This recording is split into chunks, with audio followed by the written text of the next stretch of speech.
Avis vascular centre మన దేశంలోనే the best varicose vein hospital. Hi hello నమస్తే, welcome to I dreams. నేను మీ Madhuri. Sugar వ్యాధి మనకి ఇప్పుడు తరచూ కూడాను 30 ఏళ్ళు నిండిన వాళ్ళలో ఎక్కువగా బాధిస్తున్న వ్యాధి. మరి ఈ వ్యాధిని నియంత్రించుకోవచ్చా? ఒకవేళ వచ్చిన తర్వాత దీన్ని ఎలా కంట్రోల్ చేసుకోవాలి? ఎటువంటి మెడిసిన్స్ యూస్ చేసుకోకుండా ఆ మెడిసిన్స్ని ఆపి, అంటే మెడిసిన్స్ ఎవరైతే యూస్ చేస్తున్నారో ఆ మెడిసిన్స్ ఆపి, లేదు అంటే కంప్లీట్గా మెడిసిన్స్ని పక్కన పెట్టి ఎలా ముందుకెళ్ళాలి? అలాగే ఇంట్లోనే మనకు దొరికిన చిన్న చిన్న వస్తువులతో మనకి షుగర్కి ట్రీట్మెంట్ మనం ఇంట్లోనే ఎలా చేసుకోవాలి? ఇవన్నీ చెప్పడానికి డాక్టర్ శ్రీఎల్ వెంకట్రావు గారు మనతో పాటు ఉన్నారు. ఆయన అడిగి తెలుసుకుందాం. నమస్తే సార్. నమస్తే డాక్టర్ గారు, షుగర్ వ్యాధి ఇప్పుడు 30లో పడ్డారు అంటే వాళ్ళకి మ్యాక్సిమంగా కనిపిస్తున్న ఒక వ్యాధి. అది ఏంటి అంటే జీవన శైలిలో బీపీ షుగర్లు ఎలా అయిపోయాయి అంటే, ఒక బీపీయా షుగరా ఓకే అది కామన్, జలుబు దగ్గు ఎలా వస్తుందో అవి కూడా అంత కామన్ అయిపోయాయి. కాకపోతే అవి లాంగ్ టర్మ్లో మనిషి శరీరం పైన, మనిషి ఆరోగ్యం పైన తీవ్ర ప్రభావం చూపిస్తున్నాయి. మరి అయితే షుగర్ వ్యాధికి సంబంధించి మనకి రివర్స్ షుగర్ని ఎలా చేసుకోవాలి, అలాగే షుగర్ వ్యాధిని ఒక్కసారి మనం డయాగ్నోస్ చేసిన తర్వాత దానికి ఎలాంటి రెమెడీస్ యూస్ చేయాలంటారు? షుగర్ అనేది అది అసలు జబ్బే కాదు, మనం కొనుక్కు తెచ్చుకుందే. మనం పూర్వీకులు ఒక తరం ముందుకు వెళ్తే చక్కగా నడిచేవారు. ఆటోలు లేవు, బస్సులు లేవు, నడిచేవారు. నడిచినంతకాలం షుగర్ లేదు కదా. పోయి నడిస్తూ నాకుతో పాటు సైకిల్ దొక్కేవారు. అసలు ఇప్పుడు ఎవరైనా సైకిల్ దొక్కేవాళ్ళు ఉన్నారా? గ్రామాల్లో కానీ పట్టణాల్లో కానీ ఎవరైనా సైకిల్ దొక్కేవాళ్ళు ఉన్నారా? అంతే. ఎక్కడము చివరికి రైతులు, వ్యవసాయ కూలీలు కూడా ఇంటి దగ్గర బయలుదేరి పొలం గట్టు దాకా బైక్ మీద వెళ్తాం. ఇంకా ధనిక వర్గాలు అయితే కారులో వెళ్తాం. మరి ఇంకా వ్యాయామం ఎక్కడుంది అంటే మనం కొనుక్కు తెచ్చుకుంది కదగా. వ్యవసాయ కూలీలు గతంలో ఇంటి దగ్గర నుంచి పొలం వరకు నడిచి వెళ్ళేవారు. ఈ రోజున వ్యవసాయ కూలీలు ఏమంటున్నారు? అయ్యా ఆటో పెట్టండి, ఆటోలో ఎక్కొస్తామంటున్నారు. అంటే పొలం దాకా ఊరి నుంచి వాళ్ళ ఇంటి నుంచి ఆటోలో, ఆటో కాకపోతే ట్రాక్టర్ పెట్టమంటున్నారు. ట్రాక్టర్ దాంట్లో టైలర్లో ఎక్కి వెళ్తున్నారు, నడకలేదు. కనుక ఒకప్పుడు షుగర్ అంటే ఇదేదో ధనిక వర్గాలకు మాత్రమే వచ్చేది అనుకున్నారు. ఇవాళ కడు పేదలకి, నిరుపేదలకి, కూలీలకు, వ్యవసాయ కార్మికులకు వస్తూ ఉంది. ఎందుకంటే ఇవాళ అంటే పనులు చేయటంలా 30 ఏళ్ళోళ్ళే కాదు సార్, అంతకన్నా తక్కువ ఉన్న ఏజ్ ఉన్న వాళ్ళకి కూడాను ఇప్పుడు షుగర్ అనేది కనిపిస్తుంది. అంటే గరిష్టంగా 30 ఏళ్ళు అనేది ఒక ప్రామాణికం. ఇప్పుడు శ్రామిక వర్గానికి రాదు, ఇది పేదవాళ్ళ జబ్బు కాదు, అబ్బా కోటీశ్వర్ల జబ్బు అనుకునేవారు, అందుకే షుగర్ అనేవారు. ఇప్పుడు ఏమైంది? మరి కూలి పని చేసుకునే వాళ్ళకు కూడా వస్తుంది. ఎందుకు వస్తుంది? ఇంతకుముందు ఏదైనా తవ్వాలంటే చేతిలో పార ఉండేది, పలుగు ఉండేది, గడ్డపార పలుగు ఉండేది. ఇవాళ బరువులు మోసేవారు. ఇప్పుడు ఏమీ లేదు, బరువులు ఎత్తాలంటే మిషనం, చేత్తో బరువులు ఎత్తే పని లేదు. వ్యవసాయ పనులన్నీ కూడా యాంత్రీకరణ జరిగింది. అందువల్ల మనము శారీరక శ్రమ లోపించటం వల్ల ఈ షుగర్ ఎక్కడ చూసినా, ఏ ఇంట్లో చూసినా, పట్టణాలు లేదు, నగరాలు లేదు, ధనిక వర్గాలు, పేద వర్గాలు అందరికి వచ్చేస్తూ ఉంది. ఈ షుగర్ వ్యాధి బరువు అధికంగా ఉన్న వాళ్ళకి వస్తుంది. ఓకే. కనుక బరువుకి షుగర్కి లింక్ ఉంది. బరువు అధికంగా ఉన్న ప్రతి ఒక్కరూ కూడా థైరాయిడ్ గ్రంథి ఏమైనా సరిగా పనిచేస్తుందా లేదా తెలుసుకోవాలి. కనుక thyroid test T3, T4, TSH అనే పరీక్ష విధిగా చేయించుకుని, థైరాయిడ్ లోపం ఉన్నప్పుడు థైరాయిడ్ ట్యాబ్లెట్లు వాడితే బరువు తగ్గుతారు. అంటే డయాబెటిక్స్ ఉన్న వాళ్ళందరికీ థైరాయిడ్ వచ్చే అవకాశాలు ఉంటాయంటారా సార్? అంటే ఇప్పుడు ఎట్లయితే షుగరు, బీపీ అన్నదమ్ములో బరువు అధికంగా ఎవరైనా ఉన్నా చాలామంది చెప్తారు, నేను గుప్పిడి అన్నమే తింటానండి, ఇంతలా ఉన్నానేంటి అంటారు. గుప్పిడి అన్నము ఇంతలా ఉండడానికి కారణం ఏంటంటే థైరాయిడ్ గ్రంథి సరిగా పనిచేయటం లేదు. ఓకే. కనుక బరువు తగ్గటం అనేది షుగర్ నియంత్రణకు చాలా కీలకము. థైరాయిడ్ చేయించాం, నార్మల్ ఉంది, దాంట్లో సమస్య లేదు. అప్పుడు బరువు తగ్గడానికి ప్రకృతి ప్రసాదించిన మహాబీర విత్తనాలు అని ఉన్నాయి. ఇవి వన తులసి గింజలు. రాత్రిపూట ఒక స్పూను గింజలను గ్లాసు నీళ్ళల్లో నానబెట్టి రాత్రంతా నానిన తర్వాత ఉదయం పరగడుపున ఈ గింజలు నీళ్లు కలిపి తాగేస్తే చక్కగా బరువు తగ్గుతారు. బరువు తగ్గితే నిదానంగా షుగర్ కూడా తగ్గిపోతుంది. ఓకే. బరువుకి షుగర్కి లింక్ ఉంది. మ్మ్. తర్వాత ఈ మధ్య కాలంలో చిన్న పిల్లలకి యుక్త వయసులో కూడా షుగర్ వస్తుంది. అవును. దాన్ని టైప్ 1 డయాబెటీస్ అంటారు. ఆ టైప్ 1 డయాబెటీస్ అనేది మందులు లేకుండా దాన్ని నియంత్రించడం కష్టం. ఓకే. చిన్న వయసులో వచ్చే షుగర్ వ్యాధికి ఇన్సులిన్ తప్పదు. అది ఇన్సులిన్ ఆధారిత షుగర్ అంటారు.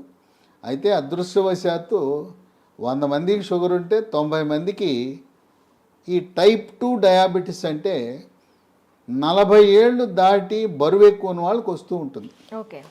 ఆ విధంగా బరువు నియంత్రణ ముఖ్యం. ఆహార నియమాలు. మ్మ్. 1983లో అన్న ఎన్టీ రామారావు ముఖ్యమంత్రి కాకముందు ఉత్తరాంధ్రలో, రాయలసీమలో, తెలంగాణలో ప్రజలంతా ఏం తినేవారు? రైస్. రాగి, జొన్న, సజ్జ, కొర్రలు, అరిగెలు, సామెలు, ఊదలు. ఇవి తిన్నంత కాలము ఈ షుగర్ వ్యాధి అడ్రస్ ఉండేది కాదు. మ్మ్. అన్న ఎన్టీఆర్ ఏం ఆలోచించాడు? ధనిక వర్గాలే బియ్యం తింటున్నారు, మ్మ్. పేదోళ్ళంతా ఈ గింజలు, ఈ చిరుధాన్యాలు తింటున్నారు. ఇప్పుడు చిరుధాన్యాలు చాలా చౌకగా ఉండేవి. అవును, మొన్నటి వరకు చిరుధాన్యాలు తక్కువగానే ఇప్పుడు ఉంటాయి. చిరుధాన్యాల గురించి అవగాహన కలిగి చిరుధాన్యాల రేటు మంటెత్తిపోతా ఉంది. అవును. బియ్యం రేటు కంటే 4 రెట్లు ఉంది. ఆ రోజుల్లో పేదవాళ్ళు తర్వాత కిలో బియ్యం ఖరీదు 10 రూపాయలు ఉంటే ఇవి కిలో రూపాయి 2 రూపాయలు ఉండేది. అవును. ఆయన పెద్ద మనసుతో సమానత్వం కావాలి, పేదవాడికి కూడా బియ్యం ఇవ్వాలని కిలో 2 రూపాయల బియ్యము. ఇక తదుపరి పోటీపడి కిలో రూపాయి బియ్యం. ఇవాళ మోడీ గారు అయితే ఆయన ఉచితంగా ఇస్తున్నాడు. మ్మ్. గత 3 సంవత్సరాలుగా ఆయన కోవిడ్ వచ్చినప్పటి నుంచి నేటి వరకు కూడా మ్మ్. పేదవాళ్ళకి నెలకి 5 కేజీల చొప్పున ఉచితంగా బియ్యం ఇస్తున్నాడు. మ్మ్. ఈ బియ్యం తింటున్నాం, చక్కగా షుగర్ని పెంచుకుంటున్నాం. బియ్యము మానేస్తే పోని బియ్యం తిన్నారంటే పూర్వకాలం దంపుడు బియ్యం ఉండేది. ఇవాళ రోళ్ళు లేవు, రోకళ్ళు లేవు, దంపుడు లేదు. ఆ దంపుడు బియ్యం దంపుడు బియ్యం అసలు ఎక్కడ కనిపించట్లేదు కదా కనపడటం సార్. అంటే మార్కెట్లో లభిస్తున్నాయి దంపుడు బియ్యం, కొంచెం ఖరీదు ఎక్కువ. దంపుడు బియ్యము, ఎర్ర బియ్యము, రెడ్ రైసు, ఇలాంటివి బ్రౌన్ రైసు తింటే కొంతలో కొంత మేలు జరుగుతుంది. మ్మ్. దీని బదులుగా బ్లాక్ రైస్ అని ఒకటి ఉంది, మ్మ్. అది కూడా కొంత మేలే. అసలు అన్నం మానేస్తే షుగరే ఇంక మన జోలికే రాదు. మ్మ్. తర్వాత కొంతమంది పాపం తెలవక నాకు షుగర్ వచ్చింది అందుకని అన్నం మానేసి గోధుమల జోలికి వెళ్ళాను అంటారు. గోధుమ రొట్టె వేసుకుంటున్నా, గోధుమ అన్నం తింటున్నా, గోధుమ రవ్వతో ఉప్మా చేసుకున్నా అన్న. మ్మ్. గోధుమల వల్ల షుగర్ ఇంకా పెరిగిపోతుంది. అన్నములో, వరి అన్నములో ఉండే పిండి పదార్థం కంటే గోధుమలో రెట్టింపు ఉంది. కనుక మనకి 2 శత్రువులు ఉండారు. దక్షిణ భారతంలో మనం తినే వరి అన్నము, ఉత్తర భారత వాసులు తినే గోధుమలు. ఈ 2 మన దేశంలో ఎక్కువ మంది తినేది ఇదే. పేద, ధనిక అన్ని వర్గాలు తినేది. ఈ రెండింటినీ మానేసి రాగి, జొన్న, సజ్జ, కొర్రలు, అరిగెలు, సామెలు, ఊదలు జావరూపాన అన్నమో లేదు పిండి చేసి పుల్కాలు, రొట్టెలు చేసుకుని తింటే మ్మ్. షుగర్ పరారవుతుంది, అసలు షుగరే రాదు. ఓకే. కనుక మనం తీసుకునే ఆహార నియమాలు అనేది చాలా ముఖ్యం. ఇక వీటితో పాటు వ్యాయామం చేయాలి. నడక ముఖ్యం. యోగా, ప్రాణాయామము, ధ్యానము, నడక. ఇప్పటికైనా షుగర్ ఉన్నవాళ్ళు మీకు బైక్ ఉండొచ్చు కాక, కారు ఉండొచ్చు కాక, ఉన్న ఒక సైకిల్ కొనండి, కొత్త సైకిల్ ఒకటి కొని తొక్కండి. సైకిల్ తొక్కితే పోనీ బయట తొక్కడం వీలు కాకపోతే ఇప్పుడు కూడా కొంతమంది సైకిల్ స్టాండ్ వేసి ఇంట్లోనే తొక్కుతుంటారు, మ్మ్. స్టాండ్ వేసి తొక్కుతుంటారు. సైకిల్ తొక్కితే బరువు తగ్గుతారు, మోకాళ్ళ నొప్పులు తగ్గుతాయి, కండరాల నొప్పులు తగ్గుతాయి, షుగర్ కూడా నియంత్రణలోకి వస్తుంది. ఓకే. మన ఇంట్లో వాషింగ్ మెషిన్ ఎట్లా ఉంటుందో, బట్టలు ఉతికే మిషను, టీవీలు ఉంటాయి, మ్మ్. గేజర్ ఉంటుంది, అట్టాగే వెయింగ్ మెషిన్ కూడా ఉండాలి. ప్రతిరోజు ఇంట్లో ఉన్న ప్రతి ఒక్కరు కూడా బరువు చూసుకోవాలి. ఇది ఎక్కడా కనపడదు. మ్మ్. వాషింగ్ మెషిన్ కొన్నవాళ్ళు వెయింగ్ మెషిన్ ఎంత ఉంటుంది చూడండి. వెయింగ్ మెషిన్తో మరీ ముఖ్యంగా షుగర్ ఉన్నవాళ్ళు వెయింగ్ మెషిన్ తప్పనిసరి. దాంతోపాటు ప్రతిరోజు మన షుగర్ ఎంత ఉందో చూసుకునే చిన్న పెద్ద ఖరీదు ఉండదు, 700 రూపాయలు. గ్లూకోమీటర్ అనే పరికరము, దాంతో చూసుకోవాలి. అట్లాగే షుగర్ నియంత్రణ గత 3 నెలలుగా ఎలా ఉన్నది అని చేసే ఒక పరీక్ష ఉన్నది, దాని పేరు HbA1c పరీక్ష. ఆ పరీక్ష 3 నెలలకు ఒకసారి చేసినప్పుడు 7 కంటే తక్కువ ఉంటే నియంత్రణ బాగున్నది అని అర్థమవుతుంది. ప్రతి మంత్లో కూడా చేస్తారా సార్ ఇది? కాదు, 3 నెలలకు ఒకసారి చేయాలి. ఓకే. ప్రతి నెల అవసరం లేదు, 3 నెలలకు ఒకసారి. మా ఇంటి పక్కనే ల్యాబొరేటరీ ఉందని గ్లూకోమీటర్ కొంట మాత్రం మానకూడదు. మన ఇంటి పక్కన ల్యాబొరేటరీ ఉంటే HbA1c పరీక్ష చేయించుకోండి. ఈ చిరుధాన్యాల గురించి చెప్పాను. చిరుధాన్యాలతో చేసే బిస్కెట్లు, చాక్లెట్లు అందుబాటులోకి వచ్చినాయి. లీ హెల్త్ అనే కంపెనీ వాళ్ళు మిల్లీ కుక్కీస్ అని బిస్కెట్లు తయారు చేశారు. ఓకే. ఇవి 3 పూట్ల 3 తినొచ్చు. ఈ బిస్కెట్లు తింటే షుగర్ పెరగదు. అట్లాగే చాక్లెట్ రూపాన మిల్లీ న్యూట్రీ బార్ అని, ఇవి తయారు చేసేది కేంద్ర ప్రభుత్వ అధీనంలో ఉండే సంస్థ, మార్కెటింగ్ చేసేది లీ హెల్త్ అనే కంపెనీ. ఓకే. ఇవి కూడా షుగర్ ఉన్న వాళ్ళు తినటం చాలా మేలు జరుగుతుంది. ఇవి కావాల్సిన వాళ్ళకి ఒక నంబర్ ఇస్తాను, వాళ్ళకి ఫోన్ చేయండి. 9502897374. ఓకే. 9502897374. ఓకే. కనుక ఈ చిరుధాన్యాలు ఈరోజు మనకు చాలా కీలక పాత్ర పోషిస్తున్నాయి. చిరుధాన్యాలు నమ్ముకోండి, షుగర్కి అసలు మందులు అవసరం లేదు. అయితే ఇంట్లో మనకి ఏమైనా ఉన్నాయా సార్ చిట్కాలు? ఇంట్లో చిట్కాలు ఉన్నాయి. మీకు ఎవరైనా మీకు కొన్ని లక్షణాలు కనపడినప్పుడు ఒంటి మీద నల్లటి రంగు, మెడ ముందు బాగా నల్లగా అవుతుంది, లేదా కంటి మీద రెప్పల మీద కురుపులు, మూత్రంలో చీమకణాలు, మహిళలకైతే తరచుగా వైట్ డిశ్చార్జ్ తెలిపోవటం, ఇలాంటి లక్షణాలు కనపడి షుగర్ పరీక్ష ఏమి తినకుండా చేయించినప్పుడు షుగర్ మొట్టమొదటిసారిగా బయటపడితే మీరేమి నిరాశ నిస్పృహకు గురవద్దు. అసలు ముందు డాక్టర్ రాసేస్తాడు, పేజీ నిండా రాసేస్తాడు మందులు, రాంచుకోండి. ఆయన కొనమంటే సార్ డబ్బులు లేవండి తర్వాత కొంటానండి, ఎందుకంటే డాక్టర్ రాసి ఇచ్చినాక నా మందుల షాప్ ఉంది అక్కడే కొని అంటాడు. మీరు ఆయన ఎందుకు ఇబ్బంది పెట్టడం? నేను వాడనంటే బాధపడతాడు, డాక్టర్ రాసిస్తాడు, మీరు వాడద్దు, మందులు కొనద్దు, డబ్బులు లేవని చెప్పండి, అప్పు ఇస్తానంటే అప్పు తీసుకోనని చెప్పండి. అసలు మందులే అవసరం లేదు.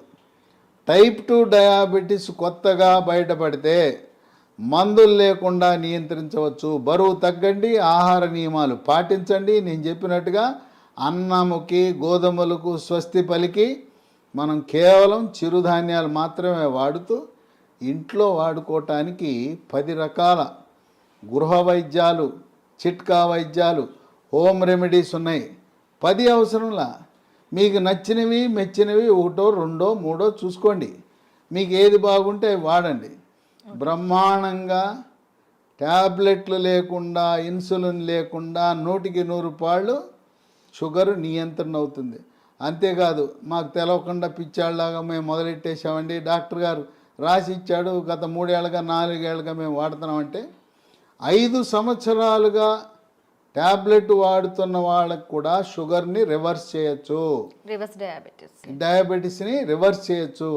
ఇది వైద్య పరిశోధనలో నిర్ధారించడం జరిగింది. ఇక 15-20 ఏళ్ళు ఉంటే డోస్ తగ్గించవచ్చు, ట్యాబ్లెట్ల డోస్ తగ్గించవచ్చు, ఇన్సులిన్ డోస్ తగ్గించవచ్చు, కానీ పూర్తిగా మానలేం. గృహ వైద్యాలు 10 ఉన్నాయి. మొట్టమొదటిది తమలపాకు. తమలపాకు పొద్దున ఒక 2 తమలపాకులు, రాత్రి ఒక తమలపాకులు ఉట్టిది నవలాలి, దాంట్లో ఏం వేసుకోకూడదు. 2 మెంతిపొడి. ఉదయం 1 స్పూను మెంతిపొడి, రాత్రి 1 స్పూను మెంతిపొడి నీళ్ళలో కలుపుకొని తాగాలి. మెంతులు రాత్రిపూట నానబెట్టి నానిన మెంతులను నవిలేస్తూ ఆ నీళ్ళను కూడా తాగుతారు కొంతమంది. ఇదే కాకుండా మెంతులు 250 గ్రాములు, వాము 100 గ్రాములు, నల్ల జీలకర్ర 50 గ్రాములు. ఈ మూడింటిని విడివిడిగా దోరగా వేయించి చల్లారిన తర్వాత మూడింటిని కలిపి మిక్సీలో వేయాలి. పొడిని ఒక సీసాలో పెట్టుకుని ఉదయం 1 స్పూను, రాత్రి 1 స్పూను, అంటే దీంట్లో వేయవలసింది మెంతులు 250 గ్రాములు, వాము 100, జీలకర్ర మామూలు జీలకర్ర కాదు, నల్ల జీలకర్ర 50 వాడితే కొంచెం చేదు ఉంటుంది, కానీ బ్రహ్మాండంగా పనిచేస్తుంది. కేవలం మెంతిపొడే కాకుండా ఈ మూడు కలిపితే ఇక ఏ ట్యాబ్లెట్ అవసరమే ఉండదు. ఓకే. ఇక 3 ఇన్సులిన్ మొక్కలు దొరుకుతాయి. ఉదయం 1 కానీ 2 కానీ మీ అవసరాన్ని బట్టి గ్లూకోమీటర్ పరీక్షను బట్టి ఉదయం 1 2 ఆకులు రాత్రి 2 ఆకులు నవిలేయటమే. ఇంట్లో మొక్కలు పెట్టుకోండి, కుండీలో కూడా పెట్టుకోవచ్చు. ఓకే. నేల లేకపోయిన వాళ్ళు అపార్ట్మెంట్ వాళ్ళు కూడా కుండీలో పెట్టుకోండి, ఇన్సులిన్ మొక్కను పెంచుకోండి, అవి మీ షుగర్ని నియంత్రిస్తాయి. ఇక 4 మన గ్రామాల్లో ఎక్కడ చూసినా జామ ఆకులు ఉంటాయి, జామ చెట్లు ఉంటాయి. జామ ఆకులు ఒక 8 ఆకులు తీసుకుని ఓ 1/2 లీటర్ నీళ్ళు తీసుకుని దాన్ని గ్యాస్ స్టవ్ మీద పెట్టి మూత పెట్టి సిమ్లో పెట్టి 1/2 గంట కాయాలి. జామ ఆకుల రసం నీళ్ళలోకి దిగి తెల్లగా ఉండే నీళ్లు కొంచెం గోధుమ రంగులోకి మారుతాయి. అవి ఉదయము రాత్రి జామ ఆకుల ఈ రసాన్ని తాగితే బ్రహ్మాండంగా నియంత్రించబడుతుంది. ఇక 5 జామ ఆకులు ఎలా వాడామో మామిడి ఆకులు 8 జామ ఆకులు బదులు 8 మామిడి ఆకులు ఉదయము రాత్రి వాడండి. ఇంకొక వరుస ఏంటంటే సోమవారం నాడు మీరు జామ ఆకులు వాడితే మంగళవారం మామిడి ఆకులు, రోజు మార్చి రోజు ఒక ఆకు వాడుతూ ఉండండి. లేదు ఇంకా కావాలంటే 3వ రోజు ఇన్సులిన్ ఆకులు వాడండి. ఇంకా నేను చెప్పాల్సిన అవసరం లేదు. ఒకసారి మీకు సూచిస్తే నాకంటే ఎక్స్పర్ట్లు మీరు ఈ చిట్కాలను ఎలా వాడాలి అనేది నేను చెప్పాల్సిన అవసరం లేదు. మీరే ఇంకా 10 మందికి చెప్పగలుగుతారు. ట్యాబ్లెట్ అవసరం లేదు. చిట్కాల గురించి మీరే ఇంకా మీ స్వీయ అనుభవాన్ని 10 మందికి పంచివ్వగలుగుతారు. ఇక 6 కాకరకాయ. కాకరకాయ రసము ఉదయము రాత్రి కొన్ని సందర్భాల్లో కాకరకాయ దొరకవు సీజన్ బట్టి. కాకరకాయ రసం కూడా షుగర్ని బాగా నియంత్రిస్తుంది. కాకరకాయ దొరకకపోతే హిమాలయ కంపెనీ వాళ్ళు కరేలా అనే ట్యాబ్లెట్ తయారు చేశారు కాకరకాయ నుంచి. ఉదయం 1 ట్యాబ్లెట్ రాత్రి 1 ట్యాబ్లెట్ వేసుకోవచ్చు. అమ్మో మెంతిపొడి నేను తినలేకపోతున్నానండి చేదుగా ఉంటుందని అనే వాళ్ళకి ఇదే హిమాలయ కంపెనీ వాడు మేతి అని ఒక ట్యాబ్లెట్ తయారు చేశాడు. దాని పేరు మేతి. కంప్లీట్గా మనకి ఆయుర్వేద ప్రోడక్ట్స్ ఇవి. అది పొద్దున 1 ట్యాబ్లెట్ రాత్రి 1 ట్యాబ్లెట్ మెంతుల నుంచి చేసిన ట్యాబ్లెట్ వేసుకుంటే షుగర్ నియంత్రణ జరుగుతుంది. ఓకే. ఇక 7 ఆకాశ పండు, షుగర్ బాదం, స్కై ఫ్రూట్. ఇవి భారతదేశంలో లక్షలాది మంది వాడుతున్నారు. ఇదేంటి ఆకాశ పండు అని పేరెట్టారు ఎందుకంటే పెద్ద చెట్టు 100 అడుగులు ఎత్తి పెరుగుతుంది. దీనికి కాయ రాగానే కాయ నేలంక చూడకుండా పైకి చూస్తుంది. ఓకే. ఆ కాయ పైకి చూస్తుంది కనుక దీని ఆకాశం వెంక కాయ చూస్తుంది కనుక ఆకాశ పండు అని. ఇది షుగర్ని తగ్గిస్తుంది కనుక షుగర్ బాదం అని పెట్టారు. ఇవి గింజలు లభిస్తాయి. 2 గింజలు, పొద్దున 1 గింజ రాత్రి 1 గింజ. ఆకాశ పండు యొక్క గింజ పైనుండే గోధుమ రంగు పొరను తొలగించి తెల్లగా ఉంటుంది లోపలికి. ఆ గింజని ట్యాబ్లెట్ మింగినట్టు మింగాలి. అది ఏమన్నా నవిలారా కషాయమే, అంత చేదు అధికంగా ఉంటుంది. దీనివల్ల అనేక మంది ప్రయోజనం పొందారు. ఇక 8 పన్నీర్ పూలు విత్తనాలు అని ఉంటాయి. వీటిని 15 విత్తనాలు రాత్రిపూట 1 గ్లాసు నీళ్ళలో వేసి నానబెట్టాలి. పొద్దున్నే చింతపండు నుంచి మనం పులిహార చేసుకోవడానికి చింతపండు రసం ఎలా తయారు చేస్తాం, పిసుకుతామా? అలా గింజలను పిసికేస్తే రసం వస్తుంది. రసం వచ్చిన తర్వాత వడపోసి ఆ నీళ్లు తాగితే బ్రహ్మాండంగా పన్నీర్ పూలు ఈ రసంతో కూడా షుగర్ నియంత్రణ బాగా జరుగుతుంది. 9 పనస పొడి.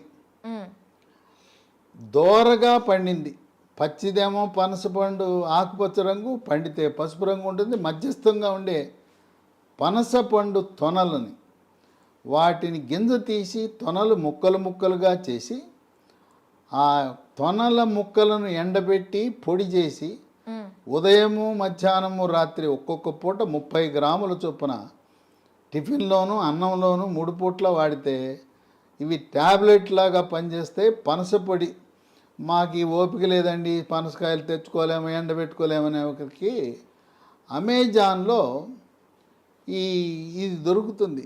దీన్ని జాక్ ఫ్రూట్ అంటారు. జాక్ ఫ్రూట్ 365 అనే బ్రాండ్తో పనస పొడి లభిస్తుంది. అది కొని వాడుకోవచ్చు. ఇక 10 వేప చెట్లు ఎక్కడ పడితే అక్కడ ఉంటాయి.